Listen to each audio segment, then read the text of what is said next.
AI অর্থাৎ artificial intelligence ব্যবহার করে ভারতের আসন্ন সাধারণ নির্বাচনে কলকাঠি নাড়াতে পারে চীন, প্রকাশ্যে রিপোর্ট এলো। আমেরিকার নির্বাচনে প্রভাব খাটানোর অভিযোগ আগেই ছিল। এবার ভারতের নির্বাচন অর্থাৎ লোকসভা নির্বাচন 2024-এ কলকাঠি নাড়াতে চাইছে চীন, আর সেই লক্ষ্যে কৃত্রিম বুদ্ধিমত্তা অর্থাৎ এআই ব্যবহার করতে চাইছে ড্রাগনের দেশ চীন। মাইক্রোসফটের এক রিপোর্টে এমনই তথ্য উঠে এলো। ব্রিটিশ প্রধানমন্ত্রী ঋষি সুনক ক্রিকেট উন্নয়নে ৩৫ মিলিয়ন পাউন্ড বিনিয়োগের ঘোষণা করেছেন। সামনেই আসছে বাংলার নববর্ষ। নববর্ষকে বরণ করার প্রস্তুতি নিয়ে মুখর বাঙালিরা।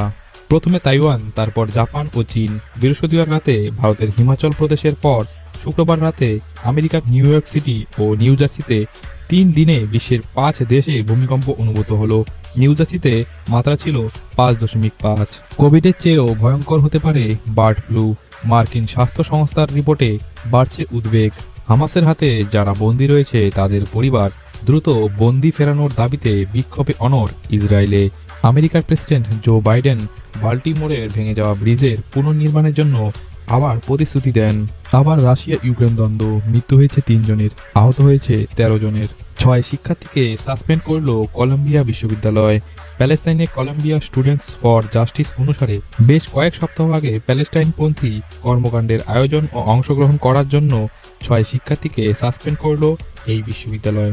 মায়ানমারের রাজধানীতে ড্রোন হানাদারি চালালো বিদ্রোহী জোট, নিশানায় জুন্টা সেনার দপ্তর। স্থলপথে অভিযানের পাশাপাশি এবার মায়ানমারের জুন্টা সরকারের সেনার বিরুদ্ধে আকাশপথে অভিযান শুরু করল সেদেশের বিদ্রোহী জোট। মায়ানমারের রাজধানী নেপিডো শহরে সেনার মূল শিবিরে ওই ড্রোন হানাদার চালানো হয়েছে। বিতর্কের মাঝেও উদারতার নজির গড়ল দিল্লি। মালদ্বীপের সঙ্গে ভারতের সম্পর্ক এখনো সহজ হয়নি, তবে মালদ্বীপে চাল, গম, চিনি, পেঁয়াজ রপ্তানি করবে ভারত। এই অনুমোদন দিল ভারতের কেন্দ্রীয় সরকার। বুধবারের শক্তিশালী ভূমিকম্পের ধাক্কা এখনো সামলে উঠতে পারেনি তাইওয়ান।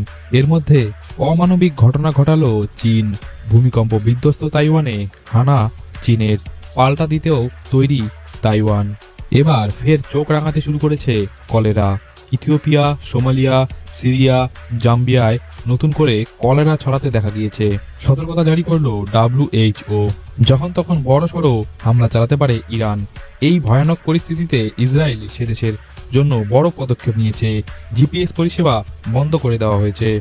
জোরদার করা হয়েছে আকাশপথে প্রতিরক্ষা ব্যবস্থা। বাংলাদেশের প্রত্যন্ত পাহাড়ি অঞ্চলে ফের ঘনাচ্ছে অশান্তির কালো মেঘ। লুটপাট ও সন্ত্রাস চালাচ্ছে কুকি চীন ন্যাশনাল ফ্রন্টের সশস্ত্র শাখা কুকি চীন ন্যাশনাল আর্মির সদস্যরা। গত 2 দিন ধরে সন্ত্রাসীরা 3টি ব্যাংকে হামলা চালিয়েছে, লুট করেছে এবং ব্যাংকের ম্যানেজারকেও অপহরণ করেছে। আখাউড়া সীমান্তে ভারতীয় তরুণীকে জোর করে মদ খাওয়ানোর চেষ্টা বাংলাদেশ কাস্টমসের। গতকাল বৃহস্পতিবার ত্রিপুরার আখাউড়া স্থল বন্দরে ঘটল এক অভিপ্রেত ঘটনা। বাংলাদেশে প্রবেশের সময় ভারতের এক তরুণীকে জোর করে মদ খাওয়ানোর চেষ্টা করে সেদেশের কাস্টমস কর্মীরা। কাচ্চা তিবু ফেরত দিতে হবে ভারতকে। নির্বাচনী গিমিক শুরু করলো শ্রীলঙ্কা। ফের নয়াদিল্লিকে এইরকম তোপ দিল শ্রীলঙ্কা। আমেরিকার 6 প্রদেশের দুগ্ধ ফার্মে বার্ড ফ্লু হামলা, গরুর অসুস্থতায় ছড়িয়েছে আতঙ্ক। গভীর চিন্তায় এরদোগান। তুরস্ককে চাপে ফেলতে নয়া পরিকল্পনা ভারতের। ভারতে আসছেন গ্রিসের সেনাপ্রধান। তাইওয়ানে ভূমিকম্পের 30 ঘন্টা আগে ফিলিপিন্সে ধরা পড়ে এক বিরল প্রজাতির মাছ। এটাই কি ছিল বিপর্যয়ের সংকেত? সে নিয়ে উঠছে জল্পনা। ইসরায়েলের প্রধানমন্ত্রী বেঞ্জামিন নেতানিয়াহুকে ফোনে সতর্ক করলেন আমেরিকার president Joe Biden. Joe Biden বলেছেন, ইসরায়েলের প্রতি মার্কিন নীতি গাজার সাধারণ নাগরিকদের সুরক্ষার ওপর নির্ভর করছে। নাকের ভিতর কিলবিল করছে ছারপোকা। 150 খানাকে টেনে বের করলো চিকিৎসক। ফ্লোরিডার এক বাসিন্দার সঙ্গে ঘটল এই রকম কাণ্ড। তাইওয়ানে ভূমিকম্পে নিহত হয়েছে 12 জন, নিখোঁজ 18 জন। নবী রসুলকে গালি দেওয়ার শাস্তি মৃত্যুদণ্ড। বাংলাদেশে কট্টর মৌলবাদের চর্চা, ভাইরাল হলো ভিডিওটি। সবাই চলছে নবী রসুলকে গালি দেওয়ার শাস্তি।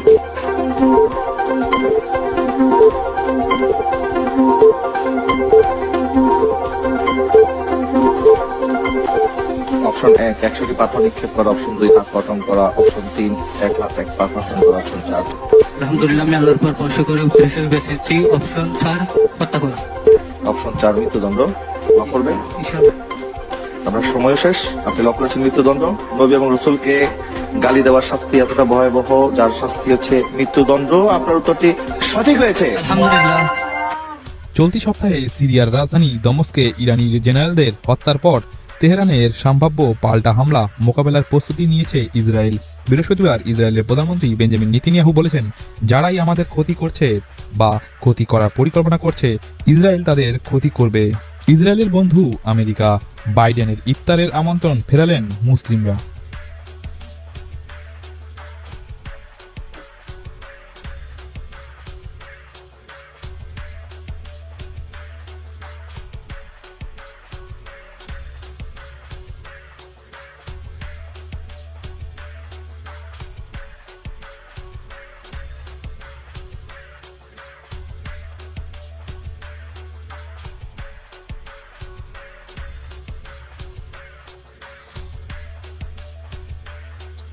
পতন যেন থামতেই পারছে না, পতন যেন থামছেই না। গত নভেম্বরে 100-র মধ্যে ছিল এই পতন যেন থামতেই যাচ্ছে না। গত নভেম্বরে 100-র মধ্যে ছিল ভারতীয় টিম, তারাই এখন নামতে নামতে তলানিতে। পরিস্থিতি এমন যে ভারতীয় ফুটবলের উন্নতি কোন পথে যাচ্ছে সেটা বোঝা মুশকিল, কিভাবে সেটা রুখবে সেটাও বলা মুশকিল। বুধবারই ফিফা এই মাসের র্যাঙ্কিং তালিকা ঘোষণা করেছে, যেখানে মাসখানেক আগে ভারতের র্যাঙ্ক ছিল 117, এখন নেমে 121-এ পৌঁছে গিয়েছে।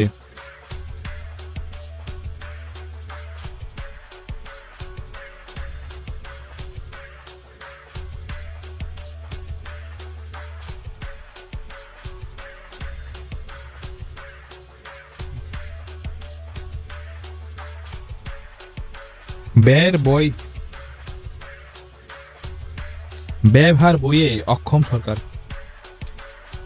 ব্যয়ভার বইতে অক্ষম সরকার।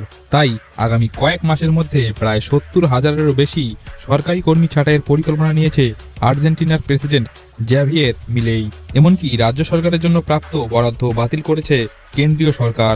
ছেটে ফেলা হয়েছে 2 লক্ষেরও বেশি উন্নয়নমূলক প্রকল্প। গাজার নাগরিকদের প্রাণ রক্ষা করতে হবে, এমনটি ফোন করে বললেন আমেরিকার প্রেসিডেন্ট জো বাইডেন ইসরায়েলের প্রধানমন্ত্রীকে। ভিয়েতনামের কয়লা খনিতে ভয়াবহ অগ্নিকাণ্ড, নিহত হয়েছে 4 জন। শিকলে বাঁধা হাত পা, বাংলাদেশে হিন্দু তরুণীকে বারবার গণধর্ষণ করেছে মুসলিম যুবক। ভিডিওটি ভয়ঙ্করভাবে ভাইরাল হয়েছে নেট দুনিয়ায়।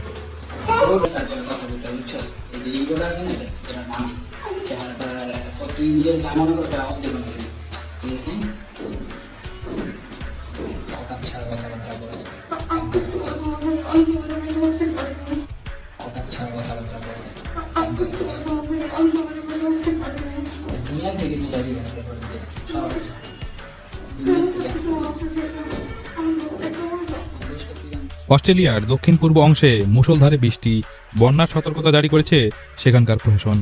পাকিস্তানে 20 জঙ্গি নেতা খুন, গুরুতর অভিযোগ ভারতের বিরুদ্ধে, জবাব দিল নয়াদিল্লি। পাকিস্তানে আশ্রয় নেওয়া ভারত বিরোধী জঙ্গি গোষ্ঠীগুলির নেতাদের হত্যা করছে দিল্লি। ব্রিটিশ সংবাদপত্র দ্য গার্ডিয়ানে প্রকাশিত এক প্রতিবেদনে এই দাবি করা হয়েছিল বৃহস্পতিবার। শুক্রবার বিদেশ মন্ত্রকের তরফে সরাসরি ব্রিটিশ ওই সংবাদ মাধ্যমের দাবি খারিজ করে ভারতের বিদেশ মন্ত্রক।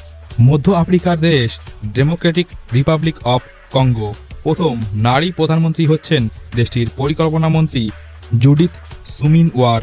ইরানে বড় সন্ত্রাসী হামলা, 11 নিরাপত্তা কর্মী সহ নিহত হয়েছে 27 জন। এখনই যুদ্ধ বন্ধ করুন, না হলে অবস্থান পাল্টাবে আমেরিকা। বন্ধু নেতানিয়াহুকে হুঁশিয়ারি দিয়েছেন আমেরিকার প্রেসিডেন্ট জো বাইডেন। মধ্যপ্রাচ্যের দেশ সৌদি আরবে সূর্য উদয়ের 15 মিনিট পর পবিত্র ঈদ উল ফিতরের নামাজ আদায় করতে হবে, এ সংক্রান্ত নির্দেশিকা জারি করেছে দেশটির ইসলাম বিষয়ক মন্ত্রী আব্দুল লতিফ বিন আব্দুল আজিজ আল শেখ। ইউরোপের বেশিরভাগ দেশ এখনও ফিলিস্তিনকে স্বাধীন রাষ্ট্র হিসাবে স্বীকৃতি দেয়নি। এবার সেই অচলায়তন ভেঙে যাওয়া পরিস্থিতিতে ফিলিস্তিনকে স্বাধীন রাষ্ট্র হিসাবে স্বীকৃতি দিতে যাচ্ছে ইউরোপীয় দেশ স্পেন।